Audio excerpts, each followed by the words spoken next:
오늘 하나님께서 저와 여러분에게 주시는 하나님의 말씀은 창세기 7장 1절에서 12절 말씀으로 하나님이 원하시는 교회 공동체를 만들어가라 하십니다.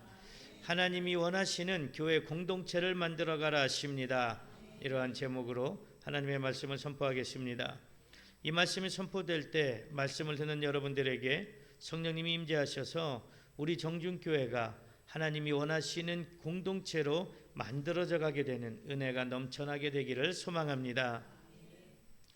창세기 6장에 보면 사람들의 죄악이 세상에 가득하고 마음으로 생각하는 모든 것이 항상 악해서 땅에 사람을 지으셨음을 하나님이 한탄하시고 세상을 물로 심판하시기로 하는 그런 비극적인 결단을 담고 있습니다.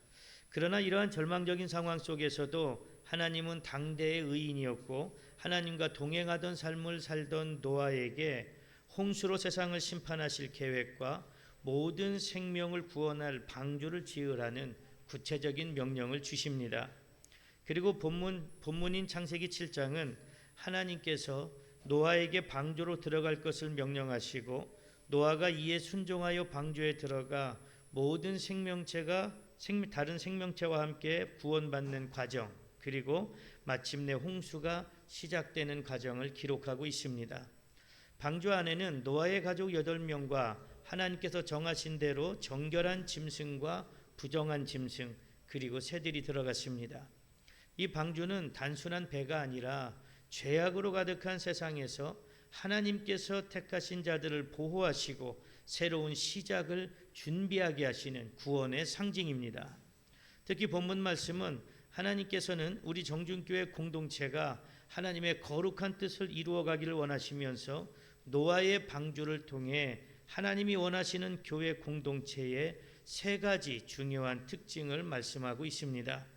그러면 우리가 어떻게 하면 하나님이 원하시는 교회 공동체를 만들어갈 수 있는지 본문 말씀의 방향을 구체적으로 따라가면서 성령님의 감동하심으로 하나님의 음성을 듣겠습니다. 첫째로 하나님이 원하시는 교회 공동체는 사랑으로 서로 포용하는 공동체라 하십니다. 오늘 성경 본문 말씀 창세기 7장 2절에서 3절에 이렇게 말씀하십니다.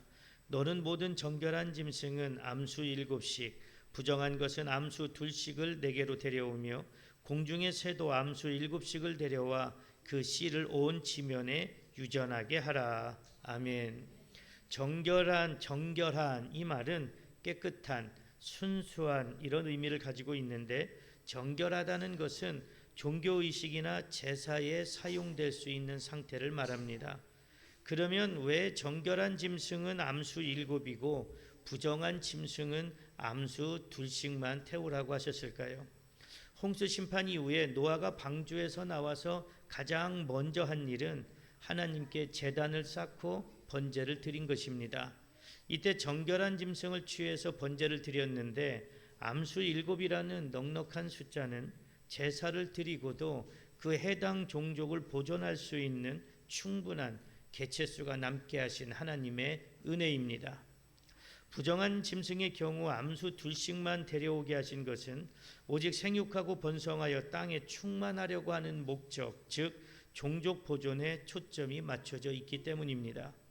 이렇게 하나님은 방수에 태우는 짐승을 정결한 짐승과 부정한 짐승으로 나누시는데 이것은 장차 모세를 통해 주실 율법에서 명확하게 제시될 정결함과 부정함의 개념, 곧 하나님의 거룩한 백성이 세상과 구별되어야 한다는 원리를 미리 보여주는 예표적인 사건입니다. 이렇게 하나님은 언제나 백성들이 순종과 구별된 삶을 통해 거룩하신 하나님을 예배하기를 원하셨습니다. 하나님은 부정한 짐승들도 같이 태우라고 하시는데 이것은 또한 하나님의 크신 은혜를 보여주시기 위함이었습니다. 홍수 심판은 인간의 죄에 대한 하나님의 공의로운 심판이었지만 그 심판 중에도 하나님은 모든 생명체를 보존하시려는 은혜를 보여주십니다. 이것은 특별히 구원받은 자들에게만 주어지는 구원의 은혜와는 구별되는 모든 인류와 피조물에게 공통적으로 베푸시는 하나님의 보편적인 은혜이고 모든 피조물들을 위한 하나님의 포용입니다. 이렇게 하나님은 지금 교회가 가져야 할 가장 중요한 덕목 중 하나인 포용을 우리에게 보여주고 계십니다. 흔히 교회는 아무런 결점도 없는 완벽한 사람들이 모인 곳이라고 생각하는데 교회는 그렇게 완벽한 사람들이 모여 있는 곳이 아닙니다. 물론 완벽해 보이는 사람도 있고 아주 부족해 보이는 사람도 있지만 교회는 궁극적으로 죄인들이 모여 있는 단체가 교회입니다. 예수님은 의인이 아니라 죄인을 부르러 오셨다고 하셨습니다. 누가복음 5장 32절에 이렇게 말씀합니다. 내가 의인을 부르러 온 것이 아니요 죄인을 불러 회개시키러 왔노라. 아멘. 그래서 교회는 부족하고 연약하며 다양한 배경을 가진 사람들이 예수 그리스도의 십자가 은혜로 함께 모인 공동체입니다. 그렇기 때문에 서로의 문화적 배경, 사회적 배경, 심지어 성격 그리고 신앙의 깊이까지 다 다릅니다. 때로는 이러한 다름이 이해되지 않고 갈등의 불씨가 되기도 합니다. 그러나 방주가 모든 종류의 생명을 품고 홍수를 견뎌냈듯이 구원의 방주인 교회는 그리스도 안에서 다양한 사람들을 사랑으로 포용해야 합니다. 서로 다른 환경에서 자란 남녀가 사랑하게 돼서 결혼을 하면 그렇게 사랑했음에도 불구하고 서로의 다름 때문에 갈등을 겪기도 합니다. 그런데 결국 그 갈등을 이겨내고 포용하며 온전한 가정을 만들어가게 되는데 그 힘이 어디서 나옵니까? 그 힘은 바로 사랑의 힘입니다. 예수님은 우리의 죄를 담당하시기 위해 하늘 보좌를 버리고 이 땅에 육신의 몸을 입고 오셨는데 왕궁이나 권력자의 집이나 부자의 집으로 오신 것이 아니라 가장 낮고 천한 곳으로 오셨고 또 천한 가난한 집의 아들로 오셨습니다. 그리고 예수님은 제자들을 부르실 때도 누구나 부러워할 만하고 인정받는 사람들을 부르신 것이 아니라 다른 사람들보다 많이 배우지 못한 어부, 또 죄인 취급받는 세리, 이런 사람들을 제자로 부르셨습니다. 그리고 사람들에게 인정받지 못하는 사회적 약자들을 사랑으로 포용하시며 십자가에 달려 죽으시기까지 차별 없는 사랑의 모범을 몸소 우리에게 보여주셨습니다. 그러므로 우리도 교회 안에서 나와 다른 생각이나 행동을 보이고 삶의 방식이 다르고 처한 환경이 다르다고 해서 그 사람들을 차별해서는 안 됩니다.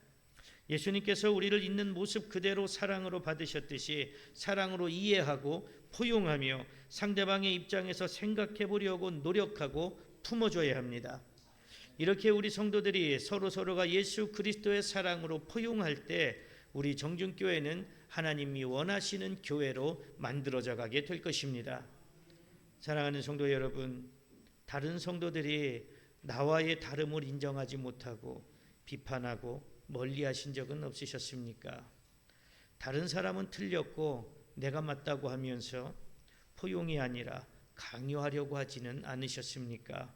여러분들이 예수님처럼 서로 다름을 인정하고 사랑으로 포용하는 성도들이 되시기를 소망합니다. 그래서 우리 정준교회가 하나님이 원하시는 사랑으로 포용하는 교회로 만들어져 가고 구원의 방주 역할을 잘 감당하는 복된 교회가 될 수 있기를 축복합니다. 둘째로 하나님이 원하시는 교회 공동체는 말씀에 온전히 순종하는 공동체라 하십니다. 오늘 성경 본문 말씀 창세기 7장 5절에 이렇게 말씀하십니다. 노아가 여호와께서 자기에게 명하신 대로 다 준행하였더라. 아멘. 노아는 하나님께서 명령하신 대로 다 준행했다고 하는데 준행했다 이 말은 행하다, 만들다, 수행하다 이런 의미가 있습니다. 이것은 하나님의 명령을 단순히 따르는 개념을 넘어서 명령하신 것에 대해 온전히 실행에 옮겼다는 적극적인 순종의 의미를 내포하고 있습니다. 이렇게 노아는 듣고 아는 것에 그치는 것이 아니라 실제로 그 말씀대로 순종하고 실천했습니다. 그런데 준행했다 앞에 다가 들어갑니다. 다 준행했다고 합니다. 다는 모든 것을 말합니다. 하나님은 노아에게 세상을 물로 심판하실 것을 말씀하셨고 방주를 만들라고 하셨습니다. 그리고 어떻게 만들어야 하는지 그 규격을 자세하게 알려주셨고 방주에 들어갈 짐승을 어떻게 태워야 하는지도 자세하게 알려주셨습니다. 지금 노아는 한 번도 경험해 보지 못한 일을 해야 합니다. 그것도 하나님의 명령만 듣고 해야 합니다. 그런데 노아는 그 모든 것을 하나도 빠짐없이 순종했다는 것입니다. 노아가 하나님의 명령을 들었을 때 그 당시의 상식으로는 이해하기 어려웠을 것입니다. 노아의 홍수 이전에는 비가 내리지 않은 것으로 보여집니다. 창세기 2장 5절에서 6절에 보면 여호와 하나님이 땅에 비를 내리지 아니하셨고 땅을 갈 사람도 없었으므로 들에는 초목이 아직 없었고 밭에는 채소가 나지 아니하였으며 안개만 땅에서 올라와 온 지면을 적셨더라. 이렇게 말씀합니다. 그래서 비가 와서 온 땅이 물로 덮인다는 개념은 당시에 상상하기 어려운 일입니다. 그러나 노아는 인간적인 이성과 경험을 뛰어넘어서 오직 하나님의 말씀에 대해 절대적인 신뢰와 믿음으로 순종했습니다. 물론 노아가 이렇게 한 번도 해보지 않은 일을 하려면 쉽지 않았을 겁니다. 비와 홍수라는 개념도 모르는데 방주까지 만들라고 하시니 노아는 아마 혼란스럽고 어려웠을 것입니다. 하지만 노아는 하나님이 명령하신 것을 하나도 빠지지 않고 하나도 빼놓지 않고 그대로 순종했습니다. 이렇게 하나님께 대한 믿음이 있으면 순종할 수 있습니다. 그러나 믿음이 없으면 내 마음대로의 순종을 하려고 합니다. 심지어 순종하지 않습니다. 예수님은 하나님께 순종하심으로 하늘보좌를 버리시고 이 땅에 낮고 천한 육신의 몸을 입고 오셨습니다. 그리고 우리의 죄를 대신 지시고 십자가에 달려 죽으심으로 우리의 구세주가 되셨고 그 핏값으로 교회가 세워지고 구원의 방주의 역할을 감당하고 있습니다. 이렇게 교회 공동체는 예수 그리스도의 순종 위에 세워졌으며 교회의 머리 되신 그리스도께서 하나님께 온전히 순종하셨던 것처럼 그 몸된 교회 역시 하나님의 말씀에 온전히 순종해야 합니다. 그런데 하나님을 믿고 예수님을 나의 구주라고 고백하면서 정작 순종은 하지 않습니다. 나에게 조금이라도 손해가 되고 이익이 되지 않을 것 같으면 순종하지 않습니다. 하지만 나에게 이익이 된다면 순종을 가장한 자기 이익을 챙기기에 바쁩니다. 이렇게 우리는 때때로 수고 없이 열매만 얻으려고 할 때가 있고 교회 안에서 다른 성도들의 섬김과 헌신을 너무나 당연하게 여길 때가 많습니다. 그러나 하나님은 노아가 온전히 순종으로 헌신해서 홍수 심판 이후에 온 땅의 생명체가 다시 번성하게 된 것처럼 예수 그리스도가 하나님의 뜻에 온전히 순종해서 죽기까지 순종하고 온 인류가 구원을 받게 된 것처럼 그리스도의 구원의 복음을 전하는 제자들과 믿음의 선조들이 온갖 고난을 당하면서 순종으로 복음을 전했던 것처럼 말씀에 순종할 것과 교회를 위한 헌신의 삶을 요구하고 계십니다. 교회는 누구 한 사람의 순종이나 희생으로 만들어져 가고 세워져 가는 것이 아니라 성도들 한 사람 한 사람이 하나님의 말씀에 온전히 순종하며 서로 사랑으로 섬기며 주님의 몸된 교회를 위해 헌신할 때 하나님이 원하시며 기뻐하시는 교회로 만들어져 가게 되는 것입니다. 순종과 헌신 없는 온전한 신앙은 없습니다. 순종과 헌신 없이 받는 은혜도 없습니다. 심지어 순종과 헌신 없이 받는 구원도 없습니다. 사람들의 심리는 남이 잘 되는 것을 시기합니다. 남 잘 되는 것을 겉으로는 축하한다고 하지만 속으로는 배 아파서 못 견딜 때가 많습니다. 그 사람이 그렇게 잘 되기까지 온갖 어려움을 견뎌내며 노력한 것은 생각하지 않고 그저 결과만 보고 시기하고 질투합니다.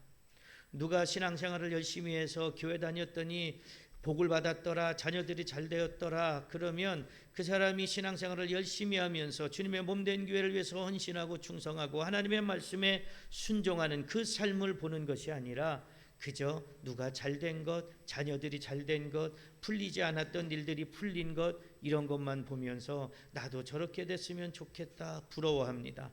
그러나 헌신하지 않고 순종하지 않고 말씀에 순종하지 않으면 그런 복은 누릴 수가 없습니다. 아브라함이 믿음의 조상이라는 영광된 칭호를 받은 것은 그냥 된 것이 아닙니다.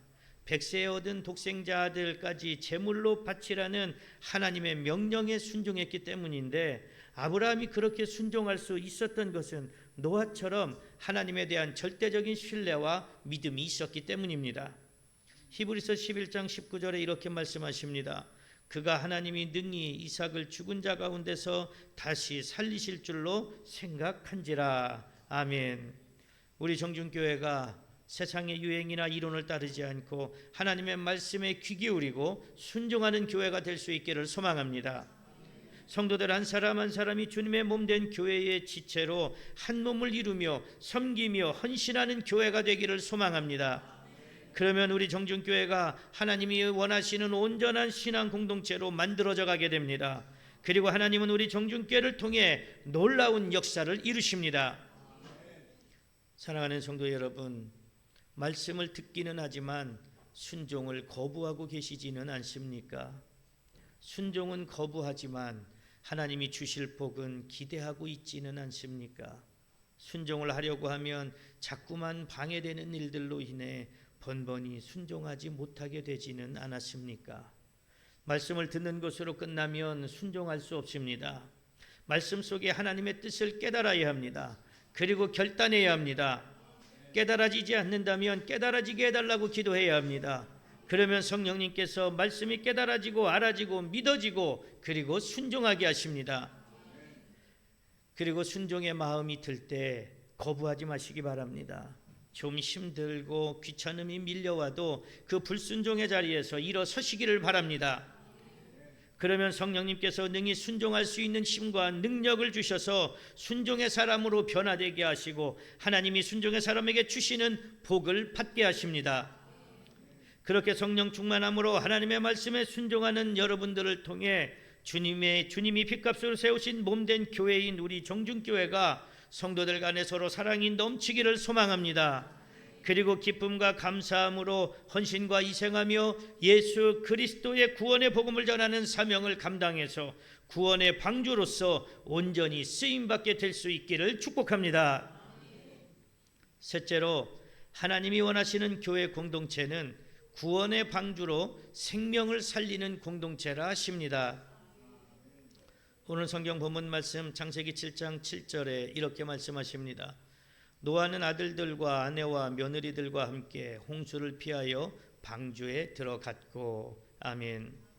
드디어 모든 준비가 끝났습니다. 그리고 노아와 가족들은 방주로 들어갔는데, 방주로 들어갔다는 것은 홍수 심판으로부터 생명을 보존하게 되었다는 것입니다. 방주는 히브리어 원어로 보면 그 뜻이 상자, 궤 또는 배를 의미하는데 주로 상자나 궤를 말할 때 사용합니다. 그런데 성경에서는 이 단어가 노아의 방주 그리고 모세가 담겼던 갈대 상자를 말할 때 사용되었습니다. 그러니까 방주는 우리가 생각하는 일반적인 배나 상자가 아니라 특별한 목적, 즉 생명을 구원하고 보존하기 위해 하나님께서 지시하신 구원의 도구입니다. 그리고 방주는 하나님의 구원의 도구이자 심판 속에서 하나님의 자녀를 보호하시기 위한 피난처로 장차 그리스도의 교회를 예표하는 중요한 의미가 있습니다. 이렇게 교회는 죄와 사망의 홍수 속에서 예수 그리스도를 통한 유일한 구원의 길을 제시하며 생명을 살려내는 역할을 감당해야 합니다. 방주가 세상과 구별된 거룩한 공간이자 하나님이 택하신 자들을 보호하시는 피난처였듯이, 교회는 죄로 인해 멸망해가는 이 세상에 예수 그리스도의 구원의 복음을 선포하고 그리스도 안에서 새로운 생명을 얻게 하는 영적 방주입니다. 그러므로 교회는 세상의 영혼들에게 그 구원의 문을 열어주고 그들을 생명의 길로 인도하는 사명을 충실히 감당해야 합니다. 노아의 가족 8식구가 방주 안에 들어갔고 40주야로 비가 내렸고 온 세상이 물에 잠겨 온 땅의 생물들이 다 죽었습니다. 그런데 창세기 7장 16절에 보면 하나님은 노아와 가족들을 방주에 들여 보내시고 문을 닫으셨습니다. 즉 방주의 문은 사람이 닫은 것이 아니라 하나님께서 닫으셨다는 것입니다. 노아와 그 가족 그리고 생물들이 방주로 들어가는 과정은 인간의 노력과 순종이 필요했습니다. 오늘 여러분들이 구원의 방주인 이 정중교회에 나와 하나님께 예배드리며 신앙생활을 하게 된 것은 하나님의 은혜이지만 여러분 스스로의 의지와 노력이 있기 때문입니다. 오늘 여러분들이 오늘 주일이니까 나 교회 가서 예배 드려야지, 그래서 단장하고 옷을 곱게 차려입고 교회에 나오셨습니다. 이건 본인의 의지입니다. 이렇게 하나님께서 은혜를 주셨지만 내가 의지가 있을 때 하나님 앞에 나오게 됩니다. 그러나 방주의 문을 닫으신 분은 하나님이신 것처럼 구원의 시작과 완성이 이루어지기까지 보호하시고 지키시는 것은 전적인 하나님의 주권이고 은혜입니다. 구원을 받고 안 받고는 내 의지대로 되는 것이 아닙니다. 내가 구원받아야지 한다고 해서 구원을 받는 것이 아니라 전적인 하나님의 주권이고 은혜입니다. 그리고 방주 밖의 모든 생물들에게는 방주의 문이 닫히는 그 순간 심판이 시작된 것으로 다시 돌이킬 수 없습니다. 하지만 방주 안에 들어왔다고 해서 모든 것이 끝난 것은 아닙니다. 완전한 구원을 이룬 것도 아닙니다. 노아와 가족들은 방주 안에서 하나님의 명령대로 태운 짐승들, 새들, 땅에 기는 것들을 관리해야 했습니다. 그 짐승들이 하루에 먹는 먹이의 양만 해도 어마어마했을 것이고 그들이 배설하는 배설물 또한 어마어마했을 것입니다. 그리고 좁은 공간에 서로 붙어 있으니 민감하고 예민해져서 다툰 짐승들 간의 싸움이 일어날 수도 있을 겁니다. 그러니 그런 것들을 관리하는 일이 보통 어려운 일은 아니었을 겁니다. 그렇게 생물들을 관리하는 것이 엄청난 노동력을 요구하고 어쩌면 하루하루가 고통의 연속일 수도 있습니다. 흔히 교회를 나오면 이제는 고난은 끝났다, 불행은 끝났다, 이제 행복이 시작되고 나는 당연히 천국에 갈 수 있다, 이렇게 생각하기 쉽습니다. 하지만 그렇지 않습니다. 교회를 다니며 신앙생활을 하는 것은 노아와 그 가족들이 방주 안에서 생물들을 관리했던 것과 같은 수고와 노력이 반드시 필요합니다. 하나님께서는 홍수 심판 이후에 다시 세상의 생물들이 번성하게 하시려고 정결한 짐승, 부정한 짐승, 새들 등 각종 생물을 방주에 태우게 하셨습니다. 그렇게 방주에 태워진 생물을 잘 관리하는 것도 하나님이 주신 사명이고 반드시 순종해야 할 명령입니다. 그렇기 때문에 교회를 다니는 것으로 만족하고 안주하는 것이 아니라 말씀을 배우며 말씀에 순종하는 신실한 신앙의 삶을 살아내는 내 노력이 반드시 필요합니다. 그리고 나보다 신앙의 연륜이 짧거나 아직 어린아이와 같은 신앙을 가지고 있는 다른 성도들을 사랑으로 돕고 그들도 신실한 신앙의 삶을 살아갈 수 있도록 인도해 주어야 합니다. 때로는 지치고 힘들어 낙심될 때도 있습니다. 이 길이 아닌 것 같은 시험과 유혹이 올 때도 있습니다. 그럴 때마다 하나님 앞에 나와 기도하고 성령의 충만을 간구하고 성령 충만을 받아야 합니다. 그러면 노아와 가족들처럼 고난과 시험을 이겨내고 하나님의 말씀에 순종하는 신실한 신앙의 삶을 살게 되고 구원받고 천국 백성이 될 수 있습니다. 그리고 아직도 심판의 때를 깨닫지 못하고 죽음의 길에서 방황하고 죽어가는 영혼들에게 예수 그리스도의 구원의 복음을 전해야 합니다. 그래서 구원의 방주인 우리 정중교회로 들어오게 하고 죄를 회개하고 온전한 신앙의 삶을 살 수 있도록 가르쳐 예수 그리스도의 제자로 세워가야 합니다. 이것은 예수님의 마지막 지상 명령입니다. 마태복음 28장 19절에서 20절에 이렇게 말씀하십니다. 그러므로 너희는 가서 모든 민족을 제자로 삼아 아버지와 아들과 성령의 이름으로 세례를 베풀고 내가 너희에게 분부한 모든 것을 가르쳐 지키게 하라. 볼지어다 내가 세상 끝날까지 너희와 항상 함께 있으리라 하시니라. 아멘. 그러므로 여러분들은 우리 정중교회가 생명을 살리는 구원의 방주로서의 역할을 감당할 수 있도록 헌신하고 충성해야 합니다. 그럴 때 많은 영혼들이 구원의 방주인 우리 정중교회를 통해 새 생명을 얻고 예수님의 제자가 될 수 있습니다. 하나님의 말씀에 순종함으로 마지막 때 구원받아 천국 백성이 되고 영생을 누리게 됩니다. 사랑하는 성도 여러분, 구원의 시작과 완성을 이루시기까지 보호하시는 분이 하나님이심을 믿으십니까? 나는 교회에 다니니 자동적으로 구원을 받을 수 있다고 생각하고 있지는 않습니까? 교회는 다니지만 겨자씨만한 믿음도 없어서 형식적으로 왔다 갔다만 하고 계시는 분은 안 계십니까? 순종과 헌신이 없어도 교회를 다니기만 하면 구원 받을 거라고 생각하고 있지는 않습니까? 순종과 헌신은 싫지만 구원을 받고 싶어 적당히 눈치만 보며 세상과 교회에 양다리를 걸치고 있지는 않습니까? 교회는 구원의 방주로 영혼 구원의 사명을 항상 최우선순위에 두어야 합니다. 교회를 다니는 성도들은 단순히 왔다 갔다만 하는 것이 아니라 하나님의 명령에 순종하며 교회를 위해 헌신해야 합니다. 이것은 해도 되고 안 해도 되는 선택의 문제가 아니라 반드시 해야 되는 명령입니다. 그리고 우리 믿음의 사람들은 삶의 자리에서 예수 그리스도의 증인의 삶을 살아가야 합니다. 직장에서, 가정에서, 그리고 이웃과의 관계 속에서 우리의 말과 행동으로 그리스도의 향기를 드러내고 복음을 전할 기회를 적극적으로 찾아야 합니다. 전도 대상자를 세우고 전도 대상자를 위해서 꾸준히 기도하고 그들을 교회에 초청해서 함께 예배드리고 또 말씀을 배우게 해야 합니다. 또한 모든 성도는 교회가 진행하는 전도 행사, 각종 기도회, 집회, 선교 사역에 적극적으로 참여하고 물질과 시간으로 헌신함으로써 구원의 방주인 교회가 더 많은 생명을 살리는 일에 쓰임받도록 노력해야 합니다. 그렇게 말씀에 순종하며 주님의 몸된 교회를 위해서 헌신하고 충성하는 여러분들을 통해 우리 정준교회가 구원의 방주로서 생명을 살리는 귀한 역사를 이루어 갈 수 있기를 소망합니다. 그런 여러분들에게 이제까지 생각하지도 못하고 경험해 보지도 못한 하나님이 주시는 복을 풍성히 받게 되시기를 축복합니다.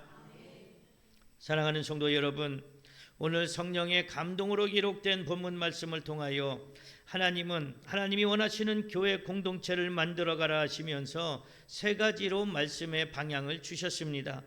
그러면 우리가 만들어가야 할 하나님이 원하시는 교회 공동체는 어떤 공동체라고 하셨습니까? 첫째로 하나님이 원하시는 교회 공동체는 사랑으로 서로 포용하는 공동체라 하셨습니다. 둘째로 하나님이 원하시는 교회 공동체는 말씀에 온전히 순종하는 공동체라 하셨습니다. 셋째로 하나님이 원하시는 교회 공동체는 구원의 방주로 생명을 살리는 공동체라 하셨습니다. 그러므로 여러분들도 서로 사랑으로 포용하며 말씀에 온전히 순종하여 우리 정준교회를 구원의 방주로 생명을 살리는 공동체로 만들어가기 위해 서로 합력하는 성도들이 되시기를 소망합니다. 노아의 방주는 단지 성경 속에서만 나오는 거대한 배가 아닙니다. 그것은 죄악 가운데 있는 세상을 향한 하나님의 심판임과 동시에 자기 백성을 끝까지 보호하시는 하나님의 은혜의 상징입니다. 하나님께서는 홍수 심판 가운데서도 노아와 그의 가족을 언약 안에서 지켜주셨습니다. 그리고 오늘날에도 하나님께서는 예수 그리스도 안에서 자기 백성을 구원하시고 교회를 통해 복음의 역사를 이루어 가고 계십니다. 그러므로 오늘 우리 정준교회는 세상의 가치관에 흔들리는 공동체가 아니라 하나님의 말씀 위에 굳게 세워진 영적 방주가 되어야 합니다. 세상이 죄와 혼란 가운데 흔들릴수록 교회는 더욱 말씀을 붙들고 복음을 선포하며 생명을 살리는 사명을 감당해야 합니다. 방주의 문을 닫으신 분은 하나님이십니다. 그렇듯 구원의 때는 반드시 끝이 있습니다. 그러므로 교회는 단순히 편안함만 추구하는 공동체가 아니라 한 영혼이라도 더 주님께로 인도해야 하는 거룩한 사명을 감당해야 하며 헌신과 충성으로 세워지는 영적 공동체가 되어야 합니다. 하나님께서는 오늘도 우리 정준교회를 통해 생명을 살리기를 원하십니다. 여러분들이 하나님의 그 기대에 믿음으로 아멘 하시기를 바랍니다. 하나님의 은혜를 붙잡고 순종을 결단하시기를 바랍니다. 그래서 복음으로 세상을 섬기는 성도들이 되시기를 소망합니다. 여러분들이 구원의 방주 되신 예수 그리스도를 세상에 증거하며 마지막 날까지 충성되게 사명을 감당하는 신실하고 충성된 주의 제자들이 되시기를 소망합니다. 그래서 하나님께 칭찬받고 이 땅에서 살아가는 동안 하나님이 부어주시는 기름지고 형통함의 복을 풍성히 받고 마지막 때에 구원받아 천국에서 영원한 생명을 누리는 복을 받게 되시기를 간절히 축복합니다.